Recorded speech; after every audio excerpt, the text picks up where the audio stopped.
বিএনপির বড় একটা গ্রুপ তারাও এই মতবাদকে নিজেদের মতবাদ হিসেবে ঘোষণা করতে চাচ্ছে। যদিও প্রতিষ্ঠাতা বিএনপি রাজনৈতিকভাবে প্রতিষ্ঠার সূত্রেই তারা তাদের প্রতিষ্ঠাতা সংবিধান থেকে ধর্মনিরপেক্ষতা বাতিল করে সেই জায়গাটাতে আল্লাহর উপর অবিচল আস্থা এবং বিশ্বাস এই ধারা সংবিধানে অন্তর্ভুক্ত করেছিলেন। সেই হিসাবে আমরা এতদিন জানতাম যে বিএনপি রাজনৈতিকভাবে ধর্মনিরপেক্ষতাকে বিশ্বাস করে না। যদি ধর্মনিরপেক্ষতাকে বিএনপি রাজনৈতিকভাবে বিশ্বাস করত তাহলে সংবিধান থেকে বিএনপির নেতা এই ধর্মনিরপেক্ষতাকে সেকুলারিজমকে বাতিল করত না। তারা যদি ধর্মনিরপেক্ষ হতো, সেকুলারিজমটাই যদি তাদের মতবাদ হতো, আদর্শ হতো, তাহলে তারা সেকুলারিজমের জায়গায়, ধর্মনিরপেক্ষতার জায়গায় এক আল্লাহর উপর অবিচল আস্থা এবং বিশ্বাসকে তারা সংবিধানে অন্তর্ভুক্ত করতে পারত না। এই জন্য দলীয়ভাবে বিএনপিকে এই প্রশ্ন করা যায় না। তবে বিএনপির মধ্যে ইদানিং বেশ একটা সংখ্যক দেখা যাচ্ছে যে তারা আওয়ামী লীগের প্রতি খুব বেশি সহানুভূতিশীল।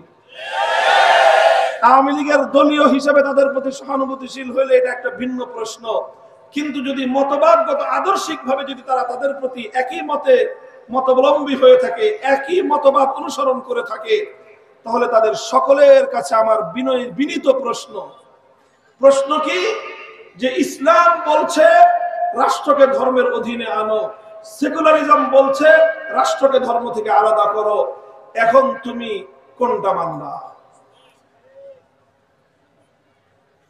একই সঙ্গে দুটো মানা সম্ভব না। রাষ্ট্রকে ধর্মের সঙ্গে মিলায় রাখবা, ধর্মের অধীনেও রাখবা, আবার রাষ্ট্রকে ধর্ম থেকে আলাদা রাখবা, এটা সম্ভব? বলেন তো। আমার এই বোতলের মধ্যে পানি আছে, পানিকে বোতলের মধ্যে ভিতরে রাখা হয়েছে। এখন যদি কেউ বলে যে পানিটাকে বোতল থেকে আলাদা রাখো, আবার আরেকজন বলতেছে পানিটাকে বোতলের ভিতরে রাখো, আপনি পানিটাকে বোতলের ভিতরেও রাখবেন, আবার পানিটাকে বোতলের বাইরেও রাখবেন, একসঙ্গে দুটো পালন করা সম্ভব? যে কোনো একটা পালন করতে হবে। হয় পানিটাকে আপনি বোতলের ভিতরে রাখবেন, আর না হয় পানিটাকে বোতল থেকে আপনি আলাদা রাখবেন। কথা বলেন ঠিক না বেঠিক? ভাই প্রশ্ন তো সোজা, জবাব দাও। বিবেকের কাছে জিজ্ঞাসা করো, তোমরা তোমার বিবেকের কাছে প্রশ্ন করো যে যদি তুমি মুসলমান হয়ে থাকো, আল্লাহর কোরআনকে তুমি বিশ্বাস করবা? কথা বলেন। তুমি যদি ইমানদার হয়ে থাকো, তুমি আল্লাহর কোরআনকে বিশ্বাস করবা? আল্লাহর কোরআনকে বিশ্বাস যদি না করো, তো তুমি যে কি এটা বলার জন্য কোনো হুজুরের দরকার নেই। যে নাকি আল্লাহর কোরআনকে বিশ্বাস করে না, ও তো কাট্টা মুরতাদ বেঈমান। তুমি যদি ইসলামকে বিশ্বাস করে থাকো, আল্লাহর কোরআনকে বিশ্বাস করবা। আল্লাহর কোরআন তোমার প্রতি নির্দেশ জারি করছে যে তোমার রাষ্ট্রকে তুমি ধর্মের অধীনে নিয়ে আসো এবং রাষ্ট্র ব্যবস্থা, রাষ্ট্র শক্তি দিয়ে তুমি সমাজের মধ্যে নামাজ কায়েম করো, যাকাত বাস্তবায়ন করো, ইসলামকে বাস্তবায়ন করো। এটা তোমাকে আল্লাহর কোরআন বলছে। আর সেকুলারিজম বলছে খবরদার, নামাজ যার যার পার্সোনাল বিষয়, যাকাত যার যার পার্সোনাল বিষয়, পর্দা যার যার পার্সোনাল বিষয়, রাষ্ট্র এক্ষেত্রে ইন্টারফেয়ার করতে পারবে না, রাষ্ট্রকে ধর্ম থেকে সম্পূর্ণ আলাদা রাখতে হবে। সুতরাং ইসলামের বিধান একরকম, ধর্মনিরপেক্ষতার বিধান তার 190% ডিগ্রি সম্পূর্ণ ভিন্ন দিকে। আপনাকে হয় ইসলাম মানতে হবে, না হয় ধর্মনিরপেক্ষ মতবাদ মানতে হবে। একসঙ্গে বিপরীতমুখী দুই মতবাদের দুই নৌকায় পায়ে দেওয়া সম্ভব নয়। যদি আপনি বলেন যে হ্যাঁ আমি ইসলাম মানি, সেক্ষেত্রে আপনি ধর্মনিরপেক্ষতাবাদকে তালাক দিতে হবে। আর যদি বলেন যে আমি সেকুলার ধর্মনিরপেক্ষতা মানি, সেক্ষেত্রে আপনি চান বা না চান, আপনি আর মুসলমান নাই। আপনি দাবি করলেও আপনি মুসলমান নাই, কারণ আপনি ইসলামকে ত্যাগ করেই ধর্মনিরপেক্ষ মতবাদে দাখিল হয়েছেন। ইসলাম ধর্মের দৃষ্টিকোণ থেকে একজন মানুষ যেমন এট এ টাইম হিন্দু মুসলিম হতে পারে, বলেন, একজন মানুষ একই সময়ে হিন্দু মুসলিম হতে পারে, একজন মানুষ একই সময়ে বৌদ্ধ মুসলিম হতে পারে, একজন মানুষ একই সময়ে খ্রিস্টান মুসলিম হতে পারে। ঠিক যেভাবে একজন মানুষ একই সময়ে হিন্দু মুসলিম হতে পারে না, একজন মানুষ একই সময়ে বৌদ্ধ মুসলিম হতে পারে না, একটা মানুষ একই সময়ে খ্রিস্টান মুসলিম যেরকম হতে পারে না, একইভাবে একজন মানুষ একই সময়ে সেকুলার মুসলিমও হতে পারে না। মুহতারাম হাজিরিন, কেউ প্রশ্ন করতে পারেন যে হুজুর হইতে পারে না কই? এই যে 50 বছর ধরে আওয়ামী লীগ হয়ে রইছে, এরা যে হয়ে থাকলো, এরা তো সেকুলারও আবার এরা তো মুসলমানও। আপনি বলেন পারে নাই, যারা পারলো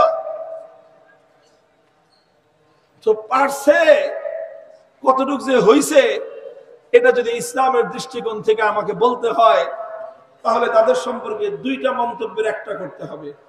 কয়টা? কি বলতেছি?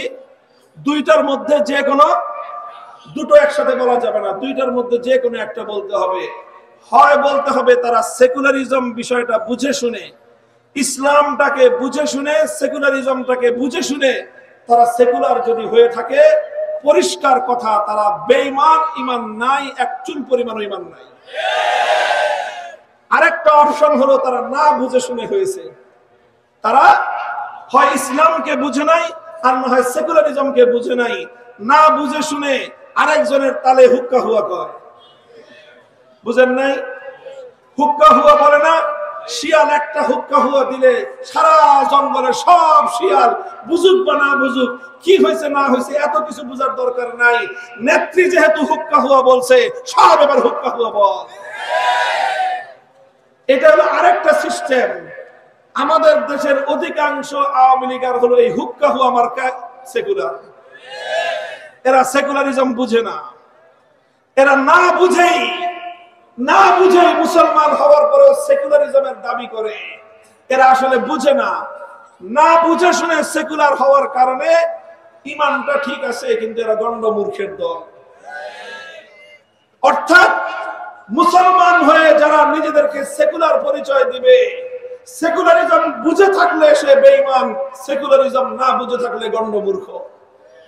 এর চেয়ে সহজ আর কোন শব্দ তাদের ব্যাপারে নাই, এর চেয়ে আর কোন সরল এবং এর চেয়ে আর কোন সহনশীল শব্দ প্রয়োগ করা সম্ভব নয়। কারণ তুমি যদি না বুঝে শুনে, পড়াশোনা না করে একটা মতবাদ যদি তুমি গ্রহণ করো, বুঝলে না মতবাদটা কি, বুঝলে না মতবাদের মূল বক্তব্য কি, বুঝলে না মতবাদের দাবিটা কি, না বুঝে শুনে যারা মতবাদ গ্রহণ করে, আপনি বলেন তাদেরকে মূর্খ ছাড়া আর কোন শব্দের দ্বারা তাদেরকে ব্যাখ্যা করা যায়? হয় যদি বলতে হয় বুঝে শুনে, তুমি যদি বলো, দাবি করো যে আমি বুঝে শুনে করতেছি, আমি বলবো তোমার বিরুদ্ধে ফতোয়া হলো তুমি কাফের, তুমি বেঈমান। আর যদি বলো যে না হুজুর আমি না বুঝে শুনি করি, তাহলে তোমার সম্পর্কে সিদ্ধান্ত হলো তুমি গণ্ড মূর্খের দল।